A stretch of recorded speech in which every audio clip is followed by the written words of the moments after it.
Hello everyone and welcome back to Mossy Bottom. It's now mid-December and last night we had a pretty big storm, more on that later in the video. But as Christmas is just around the corner, I wanted to create a slightly whimsical video, especially for those of you considering moving to Ireland, whether it be from the UK like I did, the US or some other part of the world. So in this video I'm going to list the 3 best and the 3 worst things about moving to Ireland. But before we get started, a quick disclaimer. This list is written from my own perspective, so it applies more to a kind of rural life here in the west of Ireland than a city life in a Dublin apartment or something. Traffic jams, for instance, are not something I have to contend with out here.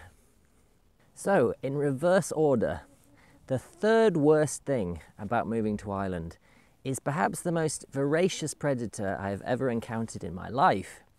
At no stage prior to moving here did anyone tell me that this blood-sucking beast even exists in Ireland. It's very much associated with a part of the UK, the Highlands of Scotland. But if you haven't visited the west of Ireland, then don't make the mistake of thinking like I did, that we've got it easy here.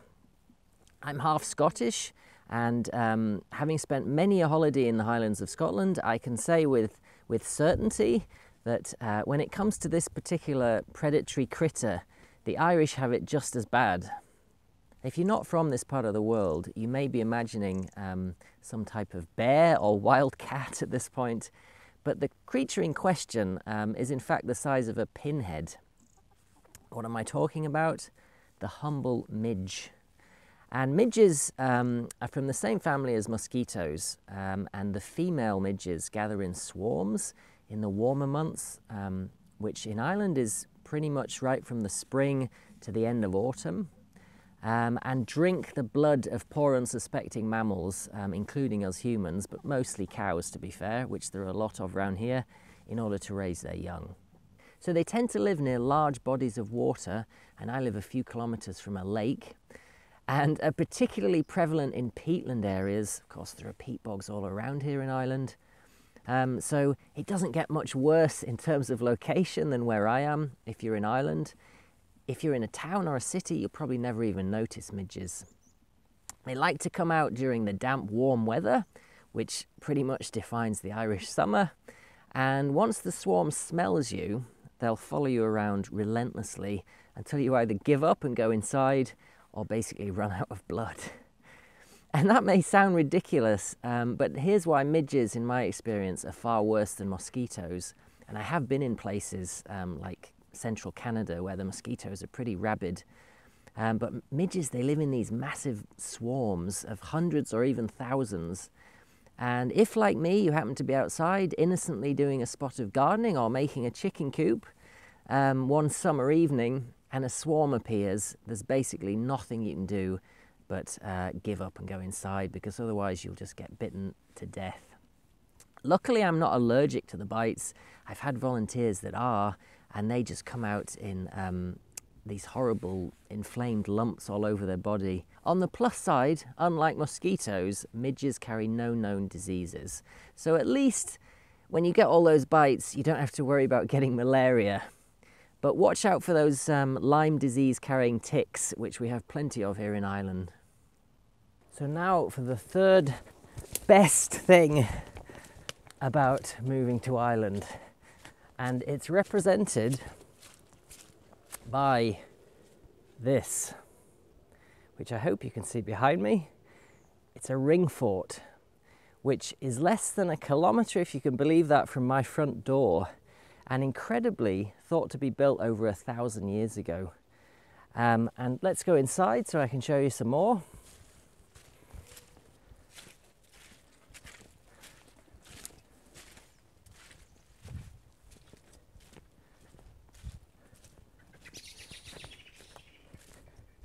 Now, as you will see in a moment, it has a whole network of underground tunnels within it, which would have been used, I think, to hide treasured possessions or perhaps even people from raiding clans. They're associated with fairies here in Ireland, these ring forts, and are thought to have a kind of magical significance. And this one certainly has a kind of otherworldly quality to it, tucked away here in this little glen of mostly oak and beech trees. You can see one of the tunnel entrances here. It looks pretty small, doesn't it? But that actually goes all the way under the ground here into the middle and connects through. And yes, I have been right through them. Connects through to the tunnel entrance over here. Have to be very careful because there's a lot of leaves on the ground. It's very slippy. And I'm not going to go in too far because I don't have a torch, believe it or not. Didn't come prepared. But this tunnel goes all the way through for probably about 10 or 15 meters underground. It's hard to believe, really, that such an ancient historical landmark as this is just meters from my home. But that's the really amazing thing about Ireland. It's absolutely covered in sites like this. Castles and towers and even humble stone walls built hundreds or even thousands of years ago, and each having a story to tell. And so that is what my third best thing about moving to Ireland is. A sense of tangible and ancient human history, which is present in the very landscape itself, everywhere you look. And trust me, you don't have to believe in fairies to appreciate that.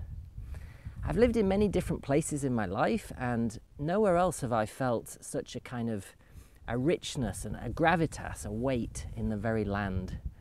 It's humbling, and it makes you feel deeply connected to something much bigger and richer than your own life. Okay, back to the worst list. The second worst thing about moving to Ireland, and I'm afraid we're very much back to the present day with this one, is all about this and this. Not so much this. Food, petrol. Basically, if you're coming from the UK, Central Europe, the US or Canada, this is probably going to be the biggest shock. So do take it into consideration. What am I talking about? The cost of living. When it comes to food, most staples produced here in Ireland, like potatoes, milk, bread to a lesser extent, are comparable in price with the UK.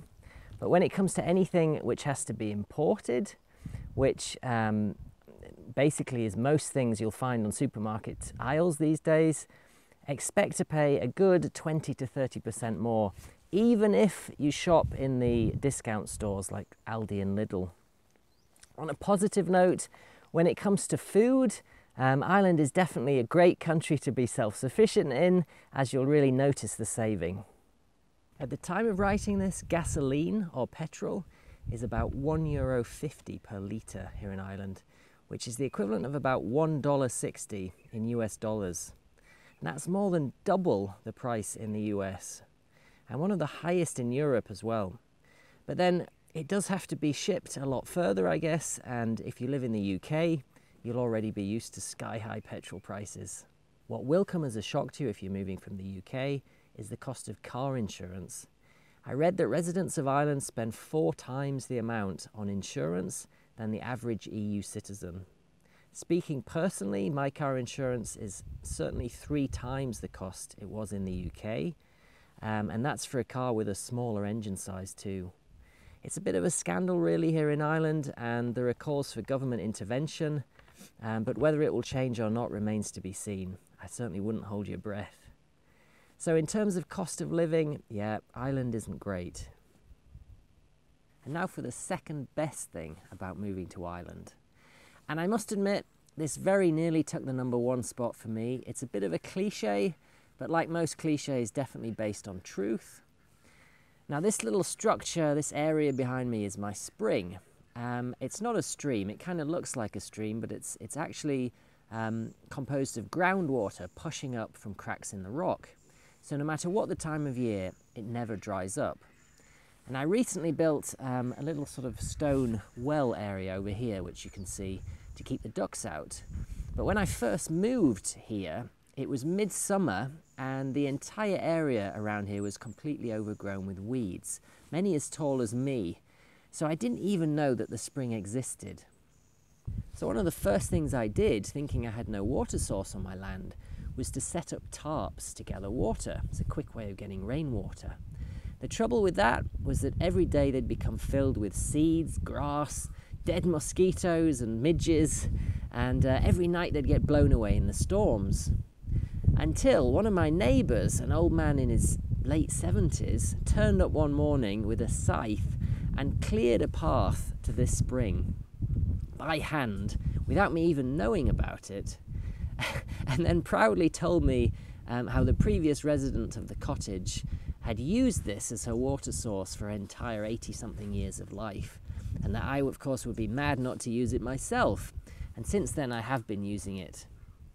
And that's just one example of the kindness of local people here in Ireland, which for me is the second best thing about living here. The people.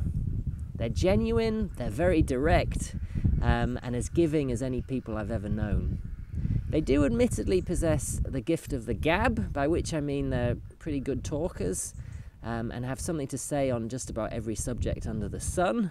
So if you do stray into a country pub one rainy afternoon, then don't make any plans for that evening, as I doubt you'll be coming out anytime soon.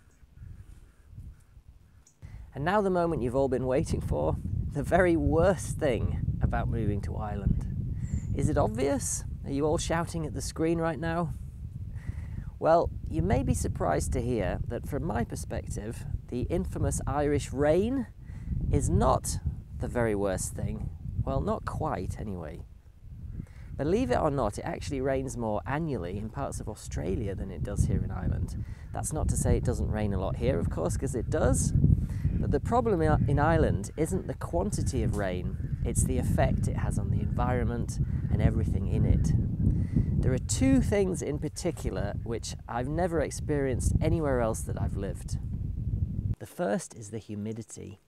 My family visited recently from the UK and could not believe how just about every surface was covered in a layer of green algae. Be it stones, trees, the caravan itself, my car, even Mossy's treated and varnished wooden kennel, and that was in August. And it occurs, of course, because the air here in the west of Ireland is almost permanently laden with moisture, thanks to the frequency of showers, the waterlogged ground, and of course the fact that there isn't that much sunlight, it being one of the cloudiest countries in the world. I have a dehumidifier running 24/7 in the caravan just to stop the books on my shelves and my clothes from going mouldy because of the ambient humidity, which is almost constantly over 80% no matter the season. In terms of green things growing, you can see my little greenhouse here is covered in green growth, algae mould, which I clean off at least twice a year, and still it comes back pretty quickly. So if you're moving to Ireland, the humidity and the effect it has on the environment is something you really have to contend with. The second major effect of the rain is flooding or waterlogging of the soil. Most of Ireland, particularly the Midlands and the West, has these heavy clay soils, which are incredibly nutrient rich, great for growing stuff in, but with lots of rain and a bit of compaction from feet, be they human or animal, results in this. And this is normally a grass area. This isn't a pond. For the whole rest of the year, this would be grass. And I should point out as well that my little small holding is predominantly on a hill, and still every winter the lands turn into a swimming pool. I've read tragically that parts of Ireland have 30% more rain than 50 years ago as a result of climate change. And that number will sadly only increase. So while parts of the world get hotter, Ireland, it seems, is set to get wetter. It's not bad for everyone, of course. Some of us don't mind. And then, of course, there are the storms.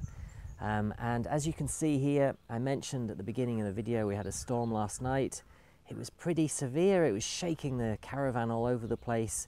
And amongst other damage, you can see that this tree has come down. It's uprooted the fence there, it's crushed the fence around the duck area, and luckily it didn't land on the duck house. They were sleeping in there, of course, overnight, but I'm going to have to deal with that later, cut it up, take it out.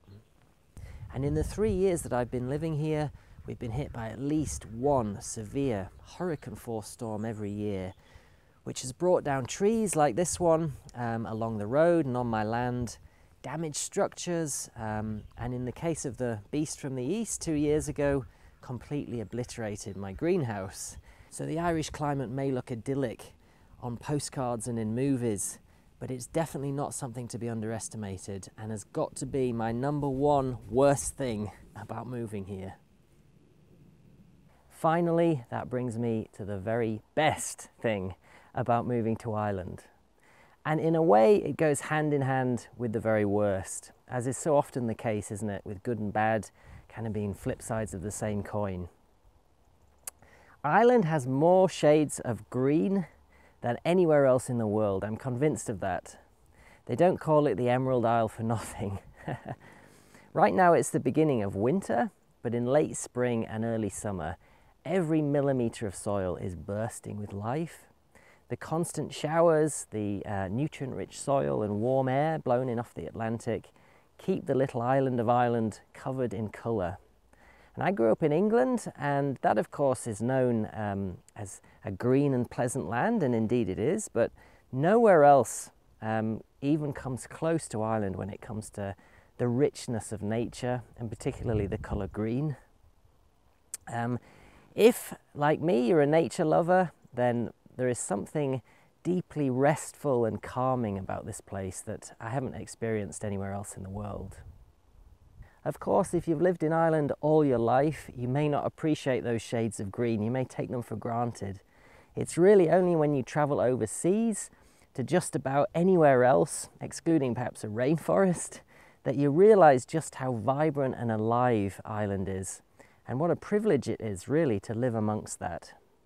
Add to that the mountains, the lakes, which are everywhere, the deserted white sand beaches, the rich rolling hills, and you really do get to see nature at its best living here.